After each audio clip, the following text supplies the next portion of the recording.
Good morning, good afternoon, good evening, everyone, wherever you are. I trust and hope you're doing well. I'm doing well, and so I come to you today hoping to give you some good information to go back into society with as things open up. But this week, the highlight of my week has been the Olympics. When I look at the swiftness with which these Olympics do their sport, the energy with which they move, the focus with which they go for the ultimate, which is the gold medal. I wonder if we put the same effort into our goals, our dreams, our relationships, wouldn't we have something good, even better than gold? I don't know about you, but when I watch them, I feel like I can run. I can go into the next Olympics. But that's how I feel. I don't know what the Olympics brings to you as you watch people and as we cheer for each other. For me, I cheered for Ghana, I cheered for Canada, and the Canadian women haven't failed us. They brought home the gold in so many ways. And what about our boy, Andre? Congratulations to all our Canadians. Congratulations to all our Ghanaians who put their best foot forward. Congratulations to all the Olympians who worked for years to perfect their work. They're an example to me to not let difficulties stop me, but to keep focusing and keep looking for the people that I can work with to make everything that I want to do a success. So today we're thinking about you and your success and going back to life after COVID. And so we went back to our favorite guest who helps us deal with all these ups and downs of life. And it's none other than Prof. Magnus Mfoafo M'Carthy, who we have decided to travel our mental health journeys with, any ups and downs with, so that we can understand how to take the next step and the next step and the next step. Welcome, sir. How are you doing? I'm good, thank you, and thanks so much for having me. Well, it's my pleasure, and I am grateful to you for deciding to walk this journey with us so that we can understand life a little better. So we're not going to waste any time. We're going to go straight into why we're here today. We're here today with everything opening up to figure out how we're going to manage, how we're going to deal, and how we're going to live this life after COVID. It's been stressful enough. So my first question is, how do we adjust to this new normal without getting all frazzled and stuff? How do we adjust? Thank you. I would say, as human beings, there is something about us that is really unique in terms of our ability to adapt Mhm. in the midst of difficulties. So let's put it this way. I believe when COVID started, Mhm. there was the lockdown where we're supposed to stay in our homes and not to interact. Much as it was quite an inconvenience, at least we somewhat adjusted to it. Mhm. So I think that adjusting to the new normal, it's also going to work out quite well. So let's put it this way. Now, going back, adjusting to the new normal will be this idea of, yes, we have COVID at the back of our minds. Mhm. It's gradually going to phase or either phase out, or we may have to learn to live with it. And Mhm. learning to live with it would be this idea of maybe trying to maintain the distancing, the personal hygiene, and all those things. Because right now, based on information that we are hearing, we are supposed to continue wearing our masks because of the Mhm. new variant that is out there, the Delta variant.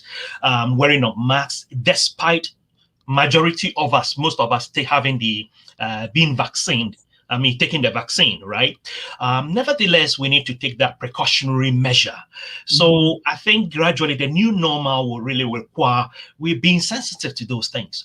But Having said that, I also want to state also that adjusting to the new normal may take some time, Mm-hmm. and it calls for some form of inconvenience. I Mm-hmm. remember somebody asked me this question the other day, and I was talking about even having to go back to the office and Mm-hmm. interacting with your colleagues, right? You're Mm-hmm. always going to be conscious of Yes. even the touching piece. When somebody wants to shake your hand, somebody wants to hug you, somebody wants opens the door, and all those things. You go to, let's say, the gathering. I mean, where do you? I mean, even the canteen, where you'd have Right. to sit for lunchtime, you'd have to sit with your colleagues and interact and all those things. You become more conscious of what you do, cleaning after yourself and ensuring that you don't really do anything that would that would create any problems. Yes. How would people react while maybe in a group setting you sneeze? You Mm-hmm. know, people are going to react negatively to it. So Yes. right now there's going to be a new normal, though we don't know the extent to which this new normal is going to be. But I believe that we are resilient enough to adjust and Mm-hmm. be able to cope with it. Mm-hmm. Yeah. I like the fact that you said we're resilient. Lord knows we had never seen anything like we saw when COVID began. I mean, it was rough having to stay inside and being cooped up and all of that. But by God's grace and by all of us taking the precautionary measures that we took, while some didn't make it, some did. And so, like you said, the resiliency will see us through the next phase. But I think, like you said, I think we're all trying to, I've already seen this, we're all trying to do the best we can.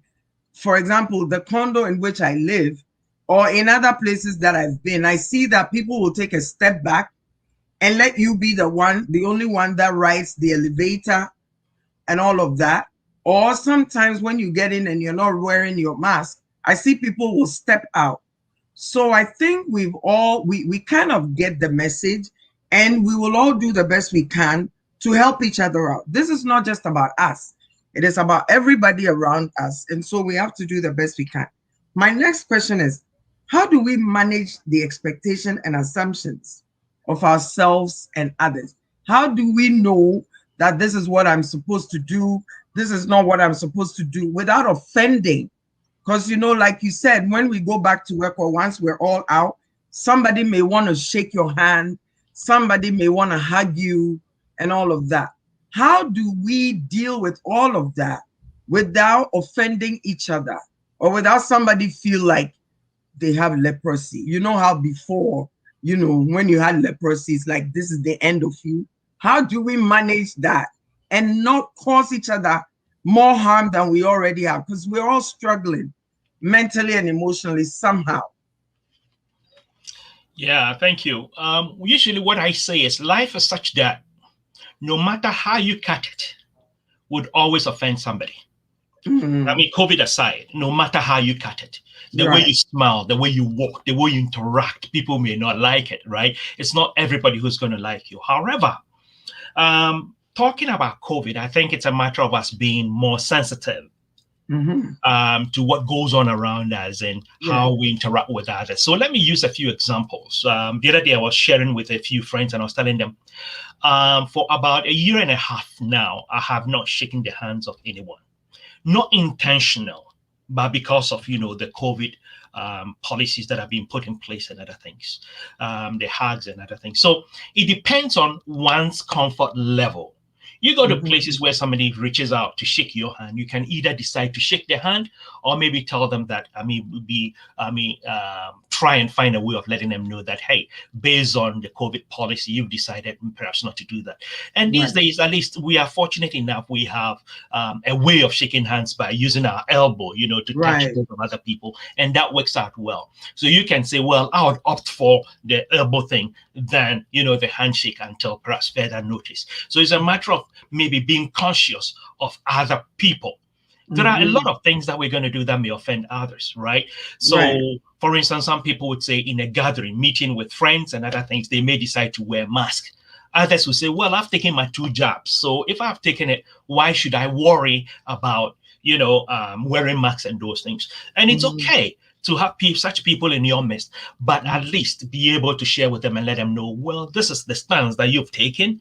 And until further notice or until information is provided that we can move around without wearing masks, you are not going to do that. So I think it's a preference of the individual and also being honest and open with others. And also, I would really want to say that in the midst of all that is going on, there seem to be a number of controversies, be it, I don't know how to call it. People call it fake news, or people call it alternative news, where people feel this COVID thing is a hoax, where others also believe in it, right? So you may come into contact with all these people, those who believe in it and those who don't believe in it. But I don't think it's our responsibility to tell those who do not believe in COVID that they have to believe in it. We all have the right to believe in what we believe, right? But at least we need to ensure that we respect other people's views in the midst of all this, right? Yeah. Beautiful, beautiful. So in other words, what we're saying is that we should communicate. Because I find that, I don't know about you, but some of us, it seems we've been raised to not be able to speak exactly what we feel. So even when, like you're saying, for example, I believe in COVID, you don't believe in COVID. Now you're talking to me, or maybe I don't believe in COVID, somebody else does, and the person is talking to me. Because of my upbringing of not being able to speak up about what I believe in and what I don't believe in, then I keep quiet and take it, which then causes me an inner turmoil. So for some of us that are that way, how do we deal with this? I mean, it's easy for people to tell you, open up, speak up. It's easy. But when you haven't been raised to speak up, in these circumstances where our health is at stake, our mental health is at stake, our peace of mind is at stake, how do people like that learn to speak and to say, you know what I mean? How do we ask for that space to be able to function within what our belief is? Yeah, I think we need to be a bit proactive in this. You did talk about a lot of us being raised not to be able to articulate, what's going on in our minds or how we feel about certain issues because of the fear of offending others. Yes. Now, I would think we need to also look at it this way, that this is a matter of life and death. You either keep quiet and suffer in silence and you offend others, and if you're not very careful, it may impact you negatively. Or ask yourself, is it really appropriate for me to let others know how I feel? So let's say you find yourself in an environment where you know that you need to wear a mask, and your colleagues and other things are not wearing masks. Does that mean you're also going to refuse? You're not also not going to wear the mask because you don't want to offend others? So I think we need to look at it this way. If you look at it in terms of life and death, you may want to take the necessary precaution. And it's really important, right? So we live in a world where no matter what you do, people are going to talk about it. People are going to take offense, And at the end of the day, at this stage, it has to be about we protecting ourselves, we protecting our families, and also our loved ones, And this reminds me of the donkey story. I don't know if you remember the donkey story, where this idea of whatsoever you do, people are going to talk about it. Right. So the man, the son, and a donkey make traveling to a village. And on the way, initially, I think it was a man who was sitting on it because he's old, and people started complaining, and then he put a sign on it, and then people started complaining, and then eventually both of them were walking beside the donkey. People were talking about it. Eventually both of them sat on it, complaining. So no matter how you cut it in this world, people are going to find fault. But what I believe in is we are in a stage, an age, or a period where it's not about what others think, but what you believe in and what you think is right for you and your family. Wow. I like that. It is not about what others think, but about your own safety, the safety of your family. So for those of us who have not been told to talk about it because we'll offend somebody, let's remember, as Prof said, that it is not about that person. It is about your own safety plus that of your family and friends, for that matter. So what are some of the expectations of being in the office after being away for so long? Lord knows, I don't know, but I know I enjoyed being at home and not having to go to work for some time. I realized that I was very exhausted. But after about 3 months, something was going wrong, right? But at the same time, we were not going through the grind of having to get up early, get ready, and go to work and all that. Now, this is coming back. Reality is coming back. And frankly, we all need the interaction. We all need the interaction. But how do we work ourselves into it so that we don't go into, because we've been relaxed for so long, we could do whatever we want. Even when we were working, things turned out that as long as we were achieving our goals for the office from virtually, it was fine. But that's not what it is. That is not reality. The reality we're going in is one-on-one, being in groups, having meetings and all that. So how do we prepare ourselves so that we don't feel that anxiety of meeting people, maybe people we don't like, maybe a boss you haven't had to deal with? These are all realities of the office. You know what I mean? How do we tame our inner anxiety so that we can function normally? Thank you. Where do I start? I mean, as you were asking the question, there were tons of thoughts going through my head. How do we adjust? Like I said, I think we all have some form of resilience within us, right? Mm-hmm. And that ability to adapt, the adaptability, spirit. So irrespective of how things are and what have you, yes, definitely we may be able to adapt them. We may be able to, get through it. But what's going to happen is the early stages where people are really going to be struggling in the sense that you've been home. Some of us, we've been home for almost about 1.5 years. That's quite a long time, right? And going back is not going to be easy. It's not a matter of waking up one morning and saying, well, I'm going to go to work just like that. We need to psych ourselves and prepare ourselves as we go back to the office. And that would entail perhaps maybe in a week, the week before, trying to start thinking through, how am I going to do this? How am I going to do that? Because right now we are going back with COVID at the back of our minds. Yes. We are going to interact with others with COVID at the back of our minds. So how are we going to go through this? And that is a challenge that we're going to have. And a lot of us, there's going to be that anxiety, as you rightly said. Anxiety with regard to, am I going to be meeting people who have already taken their vaccination? I mean, have all my colleagues taken the injection? Have they been vaccinated? We don't have the answers. No. All right. Are my colleagues? How do I know whether any of my colleagues are infected with the virus? We don't know that. So these are all fears that we're going to have at the back of our minds, and we'd have to adjust to it. How do we deal with it? And that is a challenge. And also, it's not going to be a situation where perhaps we're going to say we are going into an ensuite where we have our own offices, the bathroom and everything. We have to use the bathroom with our colleagues. So this time around, you go to the bathroom, you have to open a door. How do we do that? Wash your hands, you come out of the, so all these things are really going to be percolating in our minds. And it's going to be a challenge, honestly.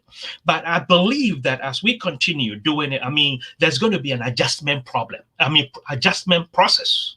And it's going to take a period of time. With time, we're going to acclimatize, to the office environment and everything. And I believe perhaps maybe we can move on. But the early stages is not going to be easy. No. The other example that I was citing with somebody else is, for some of us, for about 1.5 years, our work has been, you wake up in the morning. There are times, if prior to COVID, you have to wake up at 6 o'clock, and start work, make sure you get to work by 9 o'clock. A lot of us may want to sleep in and maybe wake up around 8:30 and yet go to work in your virtual office and deliver, work as well as possible. But right now, you'd have to revert to the old lifestyle where you'd have to wake up early and go through traffic and all those challenges. It's going to be a bit difficult at the early stages, but eventually, I'm sure everything is going to work out well. The other thing that is also coming up is, in the world of COVID, with people working at home, There have been Uh-huh. some research, some studies that have come out to prove that people working at home are more productive than being in the office, right? Okay. So a lot of us are going to say, well, yeah, I wish I could stay home and I could work from home. But there is something we can't lose sight of. We are, as human beings, Mm-hmm. we have something about us that calls for interacting with others. None of us Yes. is an island. Right. So we need the human interaction. And Mm-hmm. I think going back really opens the door, gives us the opportunity to be able to interact with our colleagues, the ones Mm-hmm. we like, the ones we don't like, and the ones we want to avoid. I mean, Mm-hmm. we need all these people to make the world what it is, So yeah. Okay. So, you talked about how we're going to meet all these people, but we're all also going back with some knots in our stomach, right? So let me get real with you, Prof. As we go to work and come back, there are some people in the offices that you'd rather not see, you'd rather not deal with because of their attitude, maybe your attitude, but you've decided it's them, right? And now you're having to wake up and leave home about sometimes an hour and an hour and a half to get to work. And then the first person you see is this person that you'd rather not deal with. And you find that COVID did not change this person at all. This person has come back the same way, also with his or her own issues. What do you do? Because I can already see a meltdown at the door, Prof. This is real. How do you deal with this? How do you do this, Prof? Tell us. Yeah, I don't know if I have the answers for this, but I think one thing that we need to be conscious of is the fact that, as we said earlier, that it's not everyone that will like us, number one. And also, as human beings, it's not everyone that we're going to like. But Okay. the question is, how do you relate? How do you create that mindset where you'd be able to interact and relate to people that you like and those you don't like? Right. So I think the responsibility is on us to Okay. create that mindset where we can interact with even those that we don't like. And I Mm-hmm. think earlier on, you did say something from the Bible. So let me just make reference to something from the Bible tells us that we should love our enemies and even pray for those who despitefully use us. And one thing that I realize is that as human beings, when you pray for your enemy and you meet your enemy somewhere, you Mm-hmm. are able to interact. Mm-hmm. There wouldn't be that animosity or that Okay. hatred or that anger and what have you, because you've been praying for that person. Your attitude towards that person will be different. Mm-hmm. So I think it's our responsibility to ensure that we process these things and we work through it so that Mm-hmm. we don't allow those people to take the power away from us. Because the moment you see that person and you start having that negative attitude or negative reaction and what have you, it's you, the individual, that these things affect negatively. And it's Mm-hmm. not the other person, you know. Okay. And I remember a joke somebody shared a while ago.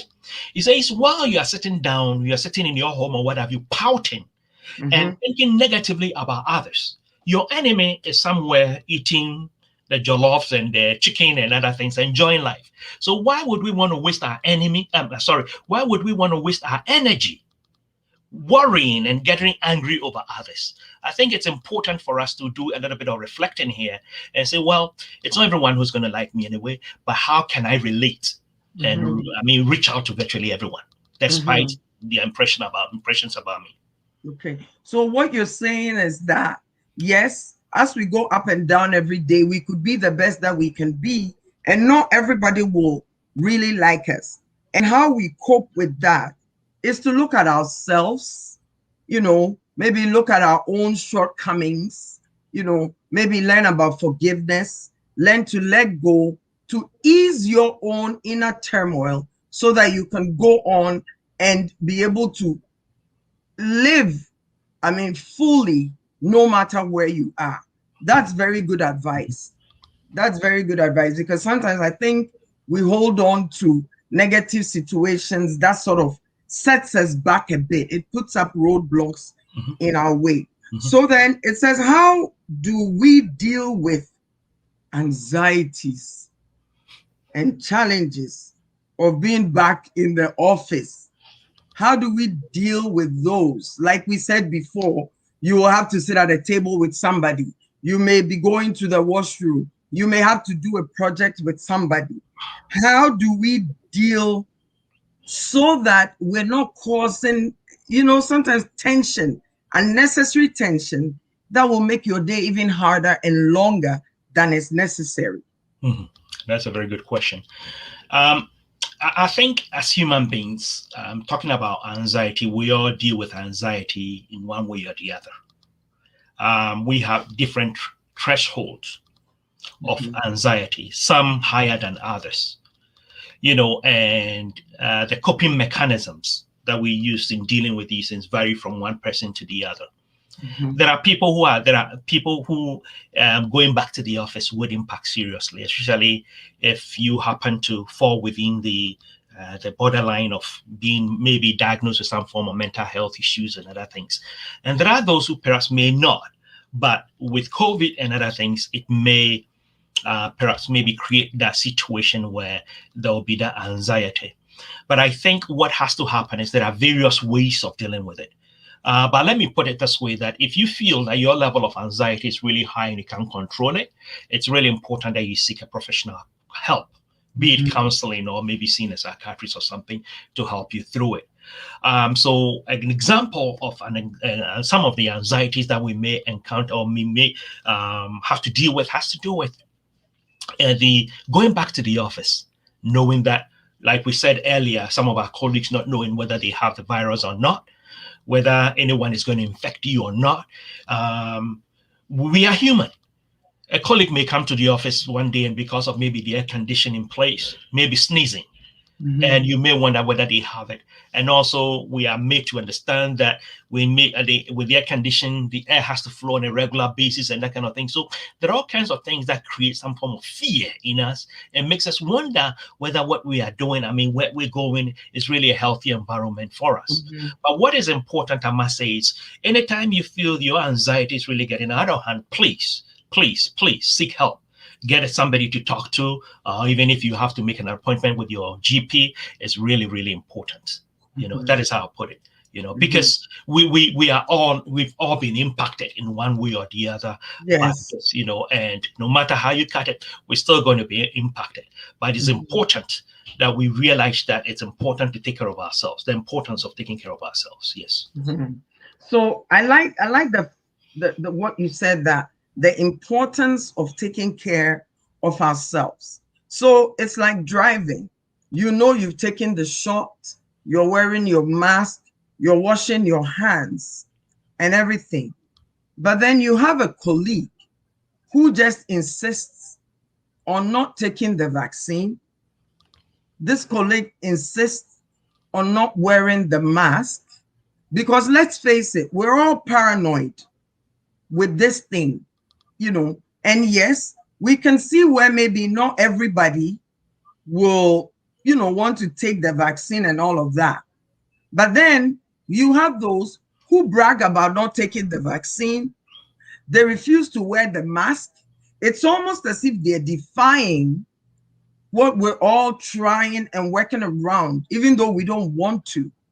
How do you deal with such a person? This is different from, oh, I forgot my mask. Oh, I didn't wash my hands. But when you have that one person who just refuses to do right by all of us, and at this point, it's against all of us, what do we do? You can only have patience up to a certain point. But in order not to cause commotion, tell us, give us a few skills with which we can do, because we'll definitely encounter those who won't take the vaccine and won't be quiet too. They just now have to broadcast about the fact that they're not going to take it and start coming up with some statistics. How do we deal with that? It's difficult. Yeah, it is. It is really challenging, and I don't know if I have the answers to this, but I think it's important that we try to protect ourselves, Mm-hmm. and we have the protocol that is in place that we have to abide by, right? Um, with such people, I don't think it's our place to really try and sit them down and point fingers at them and say, hey, you are this and this is what is going to happen and what have you, Mhm. right? Mhm. We need to let them know that, well, if they don't believe in these things, well, we do. I mean, you as a person, you do, and you're going to take the necessary precaution. So in this case, perhaps as much as possible, you may want to distance yourself from this individual because you don't want to create any issues or any problems, you know. Right. These things, I mean, they are real. We're definitely going to Mhm. encounter. I remember I was having a conversation with a physician friend of mine in the U.S. and he was telling me about the fact that he doesn't believe in the vaccine, and I was blown away to hear that from a physician. But the argument Yeah. I was making is, well, I will respect your opinion because we are all entitled to our opinions, Our right? opinion. Mhm. But I will take the vaccine anyway. Life is such that we are all creating our own paths, right? And Right. it's important that we try not to follow others, because the moment we start to do that, we'll be making a great mistake. Mhm. And that reminds me of something. I was just thinking about this idea of him, Jesus Christ, when he was on earth, despite the miracles and others that he performed, the scribe, the Pharisees, and other things continued to ask whether he is the Son of God, right? Even despite Right. the examples and other things. So these things have been in existence since time immemorial and is always Mhm. going to be there. But the Mhm. question is, do we have to follow what people say or what people do? Or we follow the science as we know it, So Right. I think we need to make that decision. And if there's somebody who is all over the place, refusing and talking, trying to discourage others, we need to toe that line, our line of the instructions that has been given to us by the doctors, the researchers, and also the public health experts. That Mhm. is what we need to abide by. Mhm. So, bottom line, at the end of the day, it all boils down to we being able to stand in our own truth, because what you're saying is that you can't be walking around trying to fight that person who has decided they're going to do what they're going to do, because what you need to understand is that that is that person's truth as well.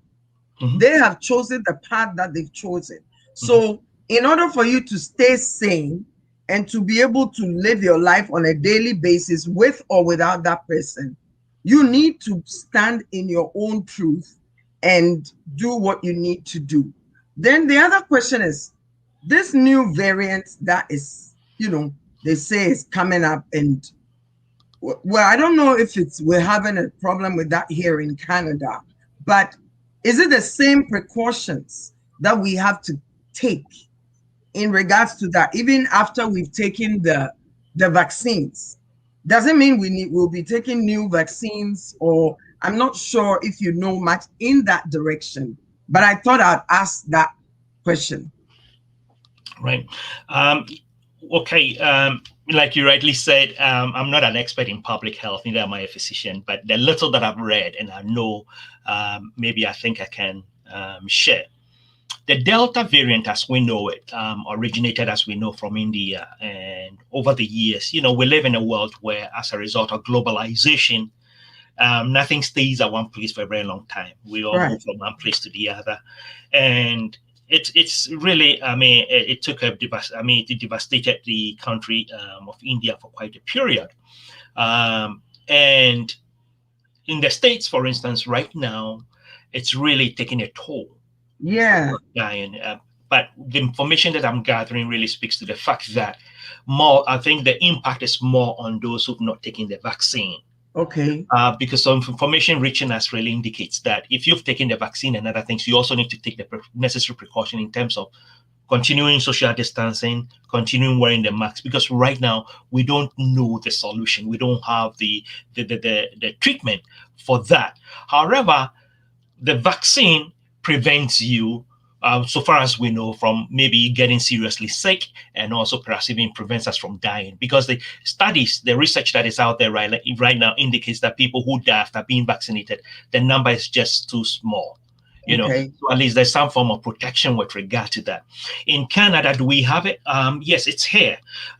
Is the numbers going up? Well, not as As much. as much as we had it maybe a number of months ago, but it's here, and we are being advised to continue wearing the mask and continue taking the necessary precaution.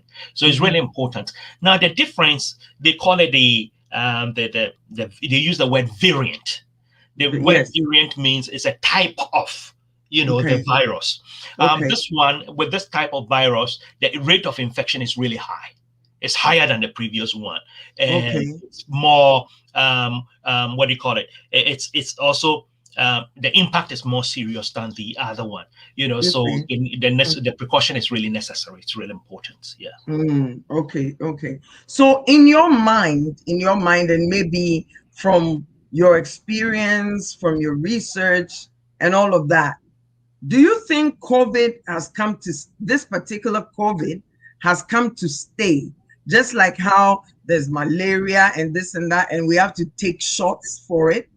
Has this come to stay where we sort of like, how they're talking about, we're going to need passports, like how we have the yellow fever card and all of that. In your studies and maybe in your research or in conversations with your colleagues who are in the healthcare sector, is there discussion about the fact that maybe this has come to stay? I don't know. In fact, I think this perhaps may be a question that we can pose to a public health expert. Mm, The reason being that, we use the word pandemic. When we use the right, pandemic, that it right. means it's a crisis that hits across, right? And Mm-hmm, usually, what my understanding of pandemics and other things are, they hit for a period of time mm-hmm. and then it subsides. Okay, So we have the plague that hit the I think early 19th or early 20th century. No, I think early 20th century or something, where a lot of people died and that kind of thing. That was also described as a plague. That was also described as a pandemic.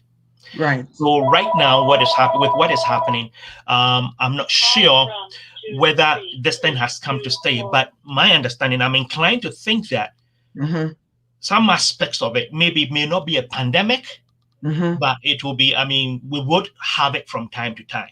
Right, It's come to stay. It's an illness a virus that is going to be with us right. the rest of our lives. And perhaps as time goes on, we may get to know more about the mutation of this Okay, virus, and right, maybe the necessary precaution in terms of maybe medication and other things may be developed that we may be able to combat it. right. However, it will still, I mean, the virus itself will still be around. That is my Mm-hmm. sense. I may be wrong. Yeah. Yes, yes. Well, so, when we talk about it, somehow I'm beginning to feel like we're beginning to get it. We're beginning to understand it. We're beginning to know the basic things we have to do at our level, to sort of like precautions that we have to take to avoid catching the full blown thing. So, with going back to school, particularly, I mean, as adults, we understand what we need to do. But when it comes to children, children like to play. Children don't mind exchanging masks, you know, children like hugs and all of that. So I know you're not an early childhood educator. Today I'm putting you in all sorts of positions. But for the sake of teachers, sometimes I feel sorry for teachers who have little ones, right? Little ones who like to share their candy and like to, what should teachers of little ones, you're a professor of big people who understand. But the ones of little ones, for their own sake, I feel sorry for them. What are they supposed to do?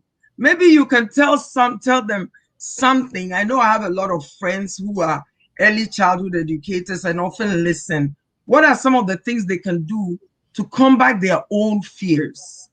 Because the children, it's not that they don't care, but they have to be children and everybody is their friend.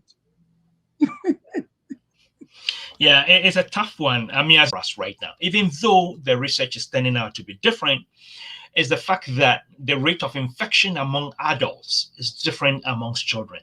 Right. So when you look at even the vaccination and other things, they're asking us, I mean, right now we know children between the ages from 12 upwards are those who are being vaccinated. And I think right now the research is out there, they're trying to conduct to see whether children could also be vaccinated. I don't know whether they've started. It could be maybe, but I don't know. So far as I'm concerned, I'm not sure about that. So the rate of infection among children is really low compared to adults, as I said earlier. So Okay. I think that That is one saving grace. The other thing is perhaps maybe the responsibility of the teachers, monitoring these kids when they go to the playground, when they interact with Mhm. others and what have you. So I would think that the responsibility is on us as educators in terms of teachers and other things to make sure they monitor these kids on the playground, classroom, wherever they find themselves. Even though this may create more work for them, I Mhm. think it brings some form of prevention. It helps, Mhm. keep these kids from getting infected from one person to, I mean, the infection going around from one person to the other. Mhm. That's my thinking. Yeah. And what about the parents? What are the parents of these little ones? What are some of the basic things they can do? Sometimes we as adults think these 2, 3 year olds don't understand what's going on. But I find those little ones to be very, very sharp and can be quite, they grasp things easy.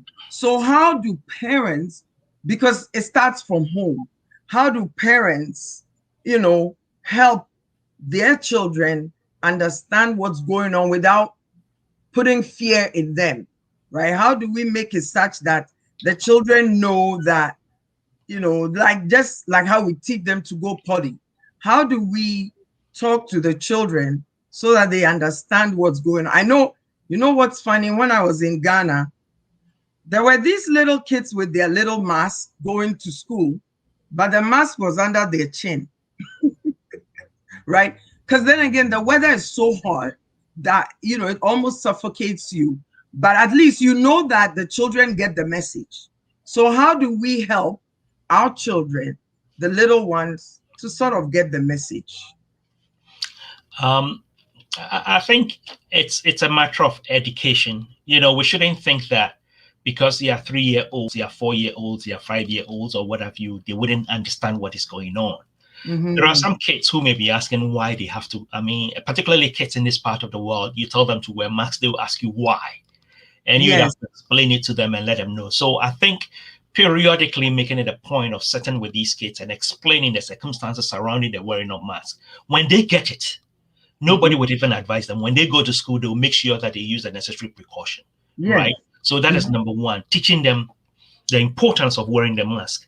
Number two, this idea of the personal hygiene, making sure you wash your hands on a regular basis. You touch something, make sure you wash your hands because you don't really know how you're going to be able to contract this virus. So when Mm-hmm. you educate, you have that, and also you show them that example. I mean, we say charity begins at home, so you let them teach them to emulate you as a mother or a father in the home, Mm-hmm. and as they continue doing it at home and those things, they will get it.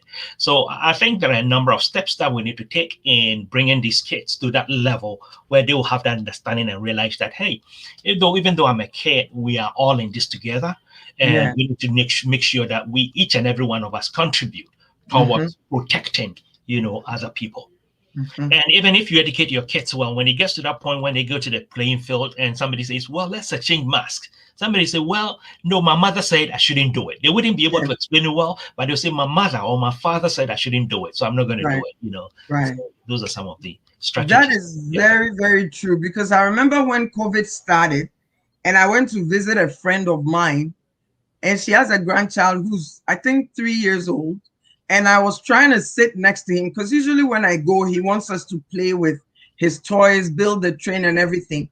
I sat a little close to him. He goes, no, no, no, grandma, you have to sit a little far away.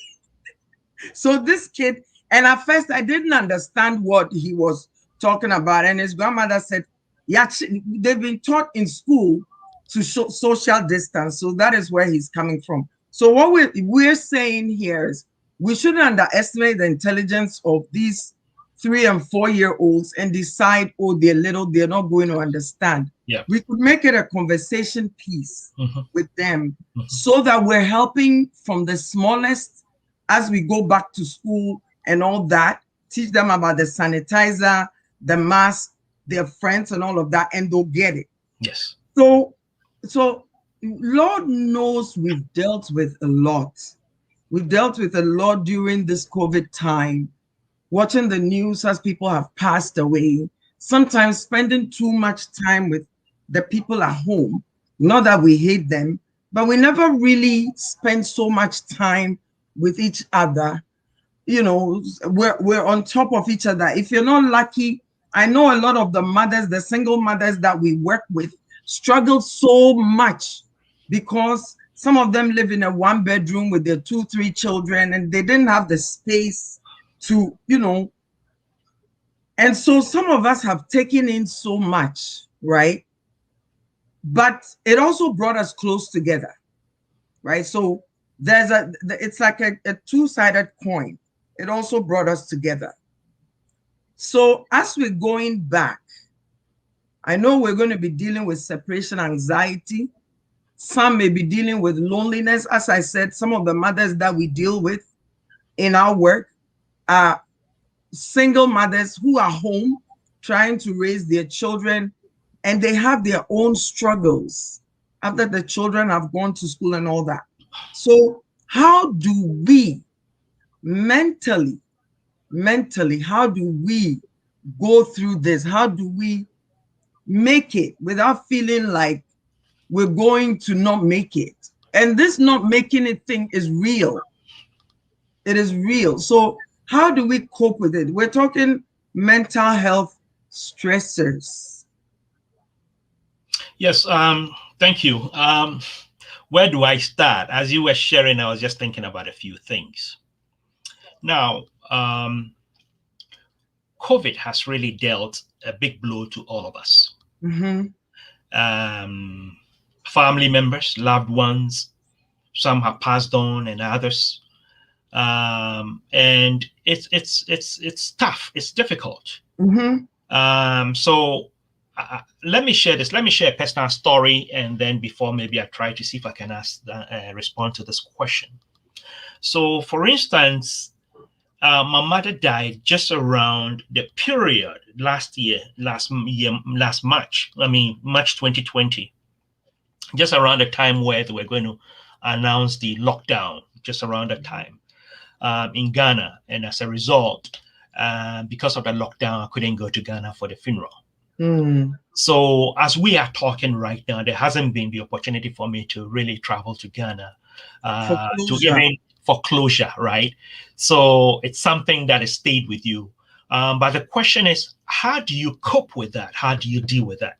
Mm-hmm. Personally, I've come to a point of saying that, realizing that this is how I'm coping with it. I'm looking at it in terms of, well, as human beings, we are going to move on at a point in time. Mm-hmm. So how do we deal with our existence on Earth? It's a bit philosophical, but that is okay. Mm-hmm. And that has really helped me to cope, right?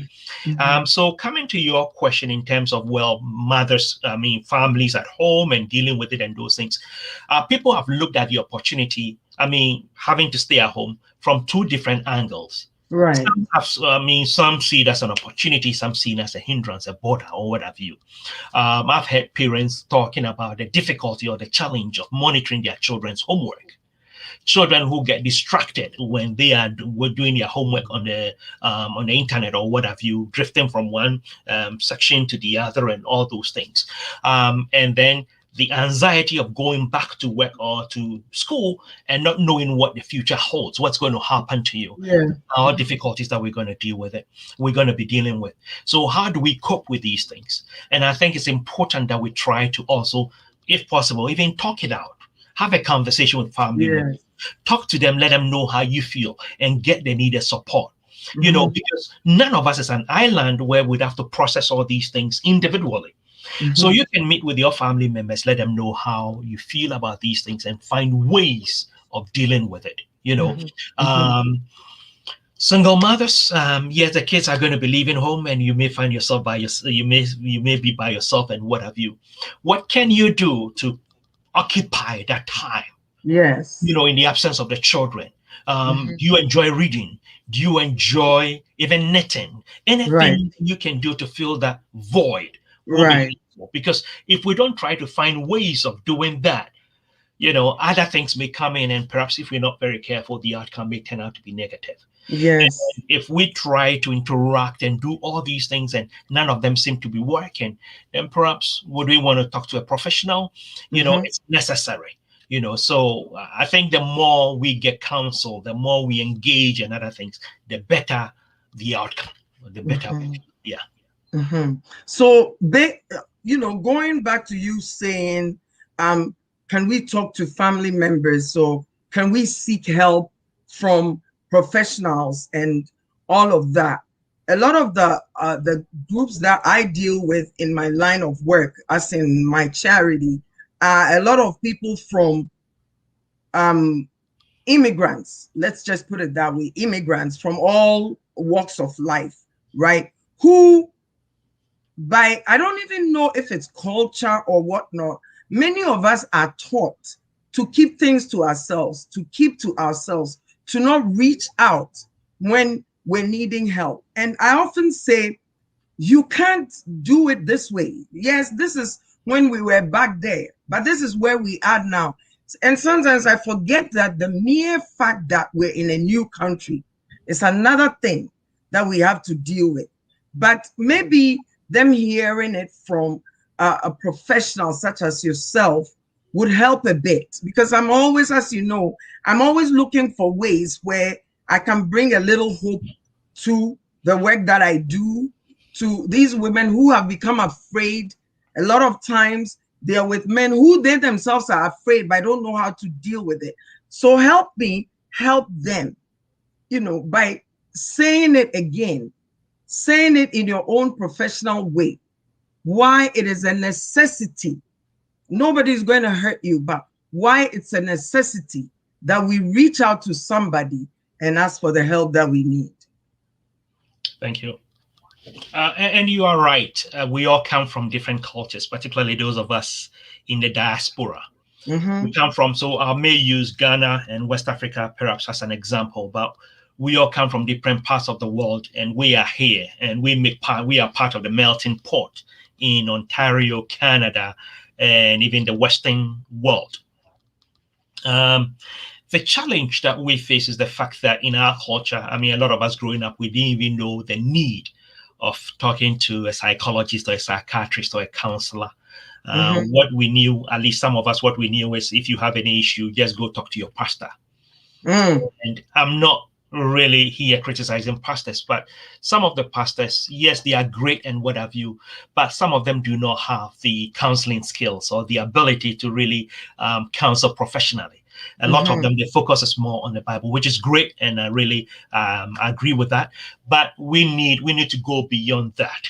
Mm-hmm. And those are some of the experiences that we haven't had.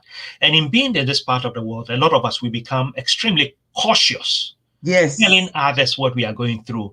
The fear that perhaps maybe if I tell A is going to tell others and they're going to gossip about me and they're going to be all out there in the community. So I might as well suffer alone. And Mm-hmm. also in our culture, a lot of us being taught that anything that we deem negative, mental health, for instance, is deemed a negative issue, and those things Mm-hmm. should not be broadcasted. We shouldn't tell others. We need Mm-hmm. to keep it to ourselves. And Mm-hmm. also in our culture, talking about something like mental health, there is also the stigma that is associated with it.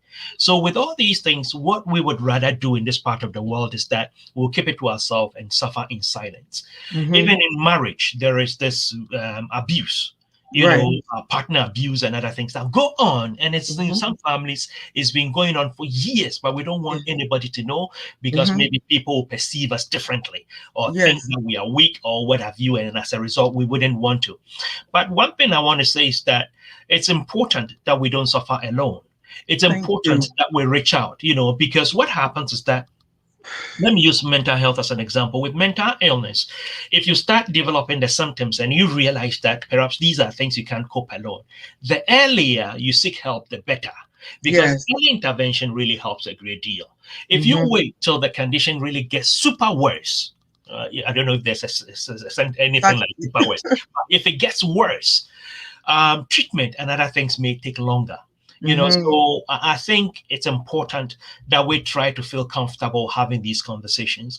And I must say that some of us, we are around and we feel comfortable talking about these things, mental health issues and other things. That it's important that we reach out. We'll be more than willing to share the little knowledge that we have. Even relationship, abuse in relationship.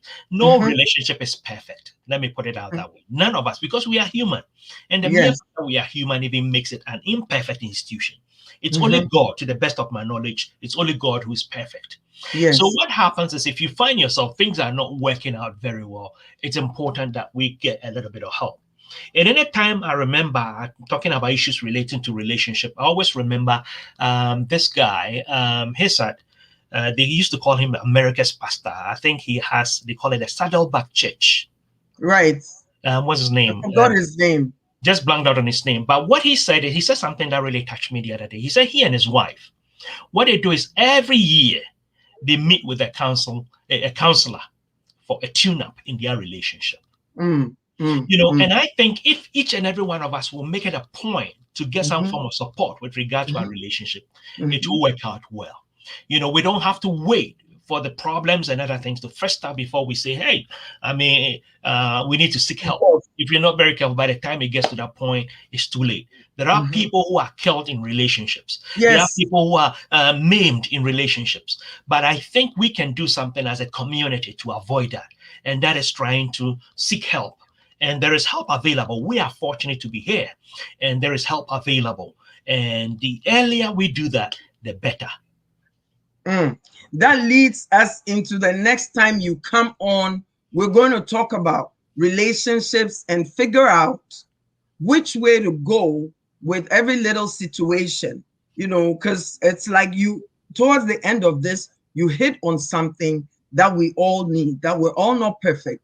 And relationships can be mended, can be worked on without each one of us maiming each other. But before we go, I'd like to read this poem, which speaks to our weak and our strong side. And it says, before I became strong, I knew what it was like to be weak. How difficult it is to love yourself, to find the wholeness that you seek. Before I knew the light, I have had my fair share of darkness too, where my world fell into a hopelessness and I didn't know how to get through. For I have known the tears it takes, the courage to stand up again. When you are broken down and bruised and you know nothing but pain, you forget to appreciate love. If you haven't seen the hate till you forget the meaning of smile and laughter, and your heart is left a beat. I have known the strength and courage it requires to get it right, to face the things that hold you down and hold your head up and fight. Before I was who I am now, I was someone I didn't want to be. I was lost, battered, and defeated before I knew how to be me. And in speaking about relationships and the fact that people can be killed, people can be hurt, and all that, I thought I'd bring this in for us to understand that we're only human, but we can also seek the help that we need to be who we are. Prof. Magnus Mfoafo M'Carthy, thank you so much for being there for us. We will see you soon to discuss more topics. And ladies and gentlemen, stay blessed, be encouraged, be inspired. Make sure you share and like our videos, and also go to YouTube and subscribe. Stay blessed. Thank you. Bye-bye, Prof. Bye-bye. Thank you. I hope you enjoyed the poem. Brilliant. Really Thank great. you. Thank you. Thank you. Thank you. You take care. Bye-bye. Are you looking for a TV platform to advertise your products? If so, you've come to the right place. We're proud to be the platform of your choice, and customer satisfaction is our #1 priority. Let our television platform help you advertise your product and services. No matter where your prospective clients are, we have the media resources to reach them. We offer the most affordable prices, and a trial will convince you. So, contact us now and find out why so many local customers come to us for all of their advertising needs. Contact us at 416-835-3133 or email us at dork2@gmail.com.